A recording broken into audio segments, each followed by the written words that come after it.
Okay, so today in this video, I'm going to talk about self-esteem, how to fix self-esteem, how to build back up your self-esteem, how to regain self-esteem. So, first thing, what is self-esteem?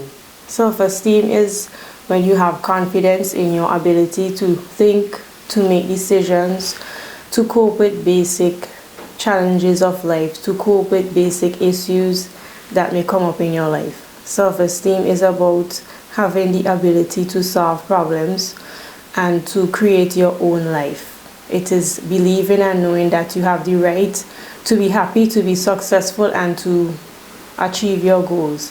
Self-esteem means that you know that you are worthy and you believe that you are deserving of everything you want, of everything you need, and of everything you desire.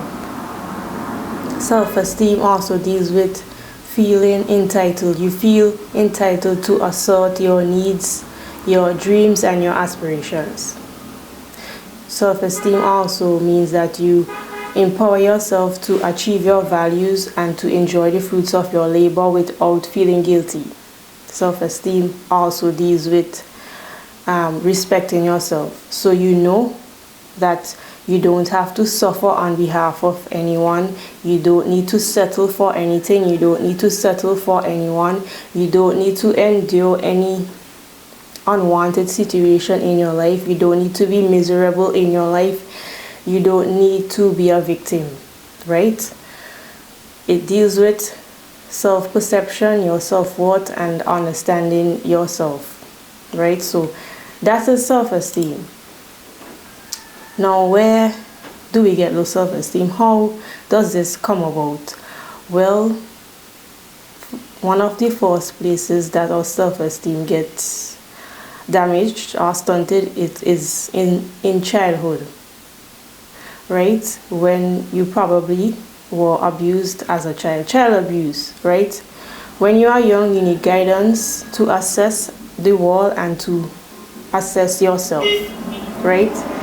When you are very small, very young, as a child, you are starting to become aware of yourself and aware of your surroundings, and you start to have a sense of self. And in that moment, you will need mirroring from your parents, you will need attunement, and you will need validation from your parents in order to develop an accurate self-esteem, or else your self-esteem would be stunted and it would be damaged. So in our early years of childhood, our self-perception is mostly shaped by how we are seen by our parents and how we are seen by other authority figures. We internalize other people's perspective of us, and eventually it becomes our self-image, right? And it follows us into childhood and into adolescence. And other people's perspective of you sometimes could be skewed, it could be distorted, and then you take on this self-image that is not fully correct. So basically you need mirroring and attunement and validation of your experience and of your feelings when you are young. And if you don't get that, your self-esteem would be damaged and it would be stunted. So examples, like when you were young, when you were a child, if you felt like you are not good enough in some way, if you were feeling mistreated by your family, if you felt like you were treated unfairly, if you were treated in a harsh way, if you were verbally abused, if you were emotionally neglected, if you were physically abused, if you were being mistreated, if your parents were a perfectionist, if you were being compared to other children of any sort, if you have experienced any of this, you probably have low self-esteem. Your self-esteem has been damaged in childhood. If you ever had a feeling that you're not good enough, it comes from not being treated well, not being treated fairly, and being abused, right? If you were in a family and you were raised to take care of others, maybe your parent was an addict, maybe your father or your mother was addicted to drugs or alcohol, you would have to step up and take a lot of responsibilities as a young child. So that would cause you to have low self-esteem. If you had a single parent, maybe your father passed away and it was just you and your mother and other siblings, and you would have to step in and take care of younger siblings. If your parent was a narcissist, if you had an enmeshed parent where you and your parent are like buddies, sisters, or something like that, you would have been raised to take care of others emotionally, physically, and you would undermine your needs, you undermine your wants, and you undermine your emotions and your goals and your preferences to take care of others. And that would lead to people-pleasing tendencies. You sacrifice yourself. You don't take care of yourself properly because you're busy taking care of others. You have emotional confusion. You could be detached from yourself. You have an inability to say no. And experiencing all of these damages your self-esteem. And that is one way. That is another way in family life, while growing up in your family, where your self-esteem could be stunted and it could be damaged. Another way is when your parents lack love for you, they lack care for you when they were emotionally unavailable. That will cause your self-esteem to lower. If you lack love, care, attention from your parents growing up, then you would underestimate yourself. You would have poor self-care because you were not taught how to take care of yourself. You didn't have a good example of a loving and self-responsible parent who took care of themselves and also taught you how to take care of yourself. And that will cause you to have low self-esteem. You would believe that you are unworthy of love, you are unworthy of getting your needs met. You think deeply that you're not good enough, that you're not important, that you're not worth it, and that you don't matter. And that lowers your self-esteem, right? Another way where we get our self-esteem stunted and damaged is when we were in a traumatic experience or we had some sort of traumatic event in the past. A traumatic life experience can cause you to doubt yourself in making decisions, can cause you to think that you're not good enough and that you're not worthy. If you have been psychologically abused, sexually assaulted, physically assaulted, or a parent probably died suddenly, all of these traumatic experiences or events can lower your self-esteem. If you have been bullied in school constantly, persons ridiculing you, your friends whispering and laughing, talking about you, maybe a teacher or some person in authority, maybe they made a negative comment about you and you focused constantly on that comment. All of that can lower your self-esteem, can damage your self-esteem, right? So traumatic events, traumatic experiences in childhood, growing up, in school, at home, right? Another way we can get our self-esteem stunted and damaged is in past romantic relationships. If your partner was controlling, maybe they micromanaged your life, maybe they were taking all your free time, maybe they didn't trust you, they were doubting you, they did not believe in you, experiencing all of that can damage your self-esteem. If they're constantly telling you what to do, what you should not do, controlling almost all aspects of your life, that would damage your self-esteem. If your partner was overly aggressive, if they were selfish, if you were not getting your needs met in the relationship, if it was a one-sided relationship, your self-esteem would have been damaged by that experience, where your partner's needs was always a priority and not yours.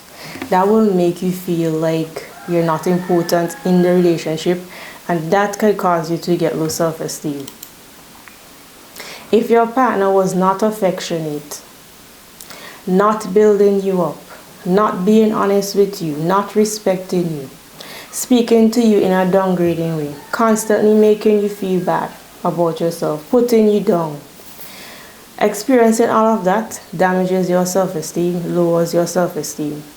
If they never complimented you, if they devalued you, if they took you for granted, they always seem to put you last. They were not interested in you.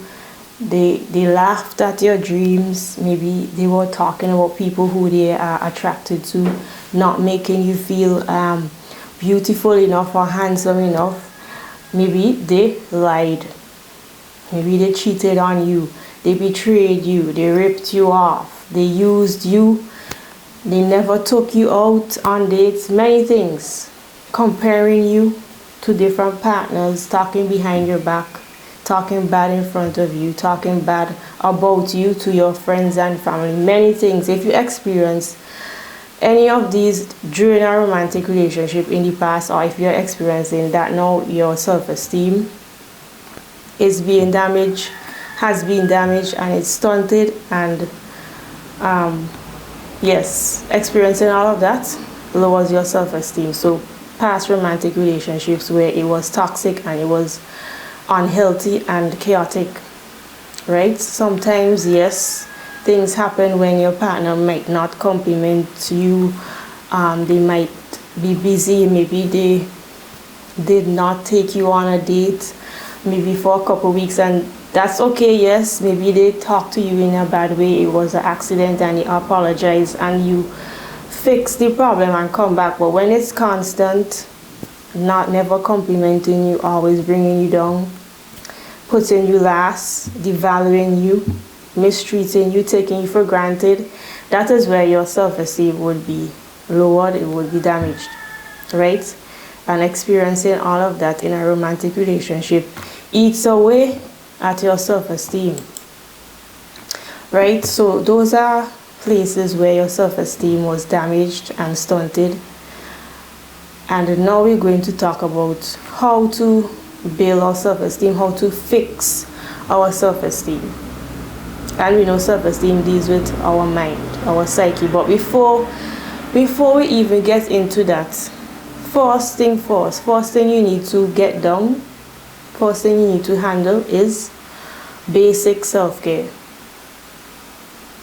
Brushing your teeth, showering, taking care of your hair, cleaning your nails, cutting your nails, dressing properly, taking care of your skin, eating healthy, being active, exercising, reducing drugs, alcohol. Depending on your age, you should not be drinking, you should not be using drugs.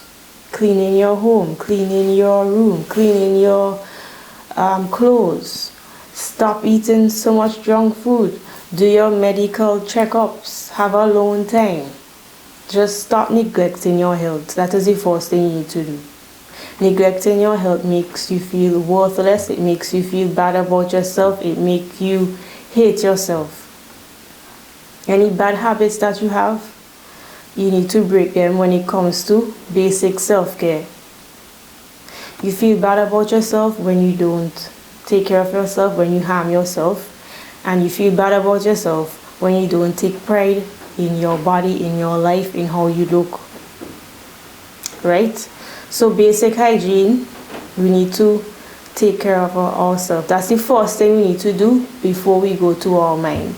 Get basic hygiene down. Now, second thing we need to do, that you could do to build back up your self-esteem, to fix our self-esteem, is to meditate. Meditation have some benefits and it could reduce stress. You need peace and you need tranquility in your life. You need to be grounded and you need to learn to be happy in the moment, and you need to reduce anger and aggression that you probably have developed in childhood. You need to clear your mind and relax the monkey mind. Right? You need to reduce the stress that you have gained in past romantic relationships and in your childhood. Meditation can also make you happier without drugs, without alcohol, without overeating, without being on social media for long hours, without shopping and hooking up and partying. The best thing you could do instead of engaging in all of these is to meditate. Yes, you can engage in some of these, but with good judgment and limit. If you are underage, you should not be using drugs, you should not be drinking, you should not be hooking up, right? Meditation could also help you get in touch with yourself, help you recognize your thoughts, help you to calm your mind, help you to reframe your thoughts, create your own thoughts, because you probably have developed negative thinking in childhood. If you had some sort of toxic, unhealthy relationship with your parents, I have videos on toxic, unhealthy relationship with mother and father. You could check that out. So if you meditate, you're going to try to get rid, not really get rid of, but you're going to recognize. Meditation can help you recognize these thoughts, can help you reframe your mind, can help you to create your own thoughts, right? Meditation also help you control your impulses. It will help you to be more disciplined, to think better, to have better habits, to be more productive, and to be more creative. And to get all these benefits, you have to meditate for a couple of months, right? To see changes and to see the benefits of meditation, it would take a couple of months. Yes, you would backslide. Maybe you start meditating for 1 week and then the following 2 weeks you did not. You just need to get back and start meditating again.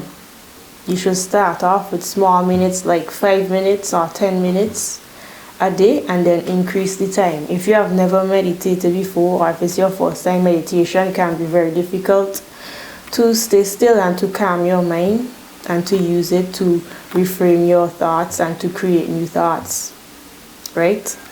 So that's the second thing we could do.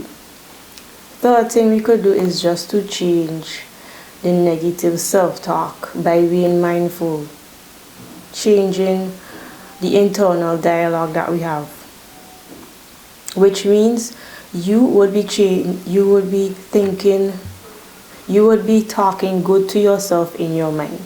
You talk in a good manner to yourself. I'm talking about the internal dialogue that we have. It should be with loving kindness. You should talk to yourself with respect and compassion and understanding. You should catch the negative thoughts and you should change them into positive. You need to forgive yourself, you need to encourage yourself, you need to reason with yourself in your mind. You need to tell yourself a better story in your mind. You need to validate your feelings, your actions, your emotions. Right? Sometimes you say, I should not be feeling like that, and you try to not have feelings and pretend things didn't happen. What I'm saying is you validate your emotions, you validate your feelings and your actions. And stop focusing on failures and things and bad things that happen. Use positive affirmation, positive self-talk. When the negative thoughts come up, you switch them into positive. So we need to overcome the limiting beliefs that we have, the internal dialogue, where sometimes you're telling yourself, or you hear, I'm not good enough. I can't do this. That wouldn't work. Why can't I get this right? I'm not smart enough. I'm not important. And it could be the voice of your parent. Maybe growing up, you felt like that internally and you constantly tell yourself that, and maybe your parents were telling you that, or maybe they made you feel like that growing up, and you have that internal dialogue of, I'm not good enough, I'm not important. Right? Why I can't get this right? And many, many negative things. Right? So that's the third thing. Fourth thing that we could do to build our self-esteem is to analyze ourselves and reflect and analyze our childhood. Also, reflect and analyze our past romantic relationships. Reflect on whatever traumatic experience or event that you had. You're going to introspect and contemplate on what happened and why. Sometimes you might need a professional to help you with this. You may need to go to therapy, you may need counseling, you may need to talk to a trusted friend or a trusted family member to help you walk through the past and to reflect and to contemplate and to analyze what happened in the past and to understand and reason about why you are the way you are today. Right? So you are walking through the childhood baggage. Fifth thing you need to do to build up self-esteem is to accept how you feel and accept who you are. You need to accept your flaws, accept your weaknesses, accept all the past experiences. Sometimes we try to deny what happened. We try to be in denial about what happened. We try to change how we feel. We try hard to forget what happened. We try hard to not feel our feelings. We need to accept and express the discomfort in a healthy way. If you had a traumatic event, if you were abused as a child, obviously you have negative feelings about this. You probably feel shame, you probably feel guilty about what happened. And you have low self-esteem because of this. So you need to actually feel these feelings and you need to get them out. You could use journaling, or you could talk to someone, a trusted friend, trusted family member. You can sit in silence and try to reflect and try to reason with yourself and accept these feelings and give yourself understanding about what happened in the past and what you're going to do moving forward. Sixth thing you could do to build up your self-esteem is to take control of your life. You cannot be a victim anymore of childhood abuse. Now you are grown, 15, 16 and up, you are fully responsible for all your hurts, all your pain, all your trauma, all your childhood baggage. Nobody is going to work on it for you. Nobody is going to say, oh my gosh, you have low self-esteem, let me help you build it up. Nobody is going to take responsibility for fixing your self-esteem. You need to take full responsibility of your life. You need to work on your confidence. You need to work on your impulses. Maybe you got really angry and aggressive as a child because you were abused, maybe verbally, emotionally neglected, or physically abused. Maybe you have become angry, aggressive, or some people, they become avoidant or antisocial. Maybe you are experiencing anxiety or depression at this moment, or post-traumatic stress disorder. You need to get to know yourself and get to have a higher understanding of your past and who you have become and figure out how to improve yourself. Nobody is going to do that for you, right? Taking control of our life also means to let go what we can't control and to focus on what we can control. You can control how you interact and how you show up in a relationship. You can control how you spend your time. You can control how you take care of yourself, your mental health. You can control how you structure your day. Those are some of the things that you need to focus on. Focus on what you can control. You cannot control other people's behavior. You cannot control how people treat you. You cannot control people's actions. You cannot control if there's gonna be an accident or not. You cannot control if you're getting older. You cannot control your genetics. All of these things you cannot control. So you need to focus on what you can control. That is one way we take control of our life. Next way we can take control of our life is to change our mindset. Try to focus on more deeper and more meaningful issues in your life. Also, try to use objective reasoning. Look at life sometimes from the outside. Try to step back and look into your life and try to find answers and solutions for your life. to change bad habits and to improve yourself. The habits we choose to apply in daily life will take the form of our character in the end. Doing good things over and over every day, sometimes we do not want to do it, but it would form our character as time go by. Another way we take control of our life is to be in control of our emotions and our behavior. Use rational thinking as a way of life, meaning you guard and you filter your impulses, your thoughts, your reactions, your behavior, your emotions, and the things you say before you even react to someone. After you filter that, then you can respond to the person or persons. This is not easy, to filter all of your thoughts, to filter your emotions, to filter your impulses before you react to someone, right? But if we practice that, it will really help us, and that would be taking control of our life. Another way we take control of our life is to pursue our passions.